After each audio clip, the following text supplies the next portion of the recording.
वर्षापासून मी त्यांना ओळखतो, त्यांच्याबरोबर काम करतो, परंतु त्यांच्या तळमळीबद्दल मी खरोखरच आज त्यांना मनापासून माझ्या अहिल्या विकास प्रतिष्ठान धनगर समाजाच्या वतीने मनापासून त्यांना शुभेच्छा देतो। आज जे इथे मला वाटतं 5 जण बसणार आहे ना, 5 जण आपले समाजात ज्या समाजाच्यावर अन्याय झाला या महाराष्ट्रातल्या आणि देशातल्या काही राज्यकर्त्यांनी जाणून बुजून डचा र म्हणा किंवा धनगराचा म्हणा किंवा केलेल्या महाराष्ट्र शासनाची शिफारस नोटीस जी लागते केंद्र सरकारचे, जे घटनेत वास्तविक पाहता घटनेमध्ये आपल्याला बाबासाहेब आंबेडकरांनी तशा पद्धतीची सर्व अंमलबजावणी दिली होती, परंतु या ठिकाणी आपल्याला राज्यकर्त्यांनी कदाचित हा समाज जर उद्या जर काही एसटी मध्ये टाकला तर हा समाज अत्यंत प्रगतशील, अत्यंत राजकारणात सुद्धा अग्रेसर आणि फार मोठ्या प्रमाणात या संख्येचा बळ राहील आणि हा समाज महाराष्ट्रातच नव्हे तर देशात फार मोठ्या संख्येने प्राबल्य राहील अशा पद्धतीचे विचार करून काही राज्यकर्त्यांनी याच्यावर मात केली असं म्हणलं तर चुकीचं होणार नाही, परंतु किती पांघरुण टाकले, किती घोंगडं आमच्यावर टाकलं तरी परमेश्वरा पांडुरंगाजवळ न्याय आहे। प्रत्येक घरात आता पोरगा ग्रॅज्युएशन झालेला आहे, शिक्षणाच्या आर्थिक सुबत्ता वाढलेल्या आहेत, त्यामुळं मी या उपोषणाला जे माझे खऱ्या अर्थाने सर्व ग्रॅज्युएट आहेत, अत्यंत तळमळ आहे, मी यांना माझ्या वतीने उपोषणकर्त्यांना शुभेच्छा खरं देत नाही, परंतु शुभेच्छा एवढ्यासाठी देतो की तुमची प्रकृती पांडुरंगाने चांगली ठेवावी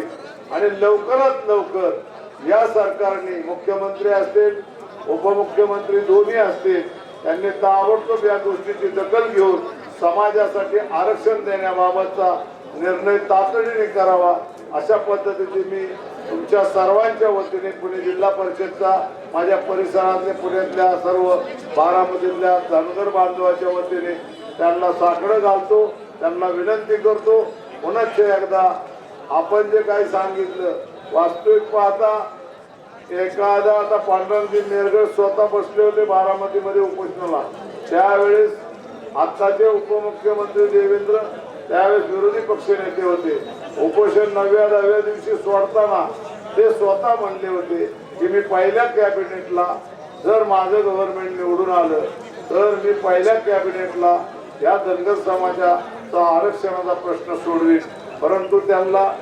आता त्यांनी उल्लेख केला त्या माझ्या अगोदर, परंतु या गोष्टी राजकारणात कोण कुठल्या पक्षात किंवा कोण काय करतो याला महत्व नाही, जे घटनेत आहे ज्यापासून आमच्या समाजावर आजपर्यंत अन्याय झालाय त्याला वाचा फोडण्याचं जे या मुलांनी काम चालू केलेलं आहे त्याला माझ्या वतीने मनापासून अहिल्या विकास प्रतिष्ठानच्या वतीने मी शुभेच्छा देतो आणि आपल्या कुठलीही गोष्ट लागली आपल्यासाठी तुम्ही जे काय आव्हान केलेलं आहे त्यासाठी सुद्धा माझ्या वतीने फुल ना फुलाची पाकळी आपण सांगल त्या पद्धतीने मी पोच करेल एवढंच या निमित्ताने सांगतो आणि तमाम महाराष्ट्रातल्या धनगर बांधवांना कोणी जर क्लिप काढत असेल किंवा मोबाईलवर पाठवत असेल तर सगळ्याला माझं आव्हान आहे, आपण या उपोषणकर्त्याला अत्यंत चांगल्या पद्धतीने सहकार्य करावे, सगळ्यांनी इथं मोठ्या संख्येने उपस्थित राहून त्यांचा उत्साह वाढवा आणि त्यांना सहकार्य करावं अशा पद्धतीची विनंती करतो आणि पुन्हा एकदा या सर्व म्हणजे निपक्षपातपणे कुठल्याही पार्टीचा संबंध न घेता प्रत्येक भागातल्या मुलांनी आज अत्यंत चांगला निर्णय घेतलाय, त्यासाठी मी त्यांना मनापासून शुभेच्छा देतो। असे वीर अन्यायाविरुद्ध लढा करणारे आपल्या समाजात उपलब्ध व्हावं, त्याचबरोबर